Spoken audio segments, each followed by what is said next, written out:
প্রথমেই তোমাদের কাছে আজকে ক্ষমা চেয়ে নিচ্ছি ব্লগে, কারণ এটা হচ্ছে 5ই সেপ্টেম্বরের পরের দিন, মানে 6ই সেপ্টেম্বরের ব্লগ। যেহেতু 5ই সেপ্টেম্বর ছিল নবীজির জন্মদিন, তাই 6ই সেপ্টেম্বর পালন করা হচ্ছে সেই দিনকার ব্লগ।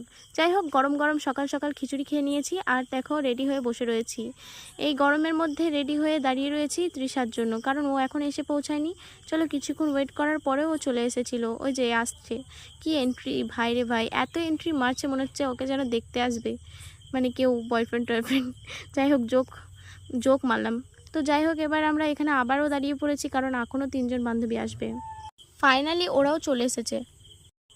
তো এবার আমরা সবাই একসঙ্গে হয়ে গেছি, মানে এবার তো পুরো মজায় মজা জমে একদম ক্ষীর হয়ে যাবে। তো চলো এবার আমরা দেখাচ্ছি আমরা সারা দিনটা একদম এনজয় কাটাবো। তো চলো প্রথমে একটু কাউতালি তোমাদের সঙ্গে শেয়ার করলাম। খয়েরি নিয়ে আয়।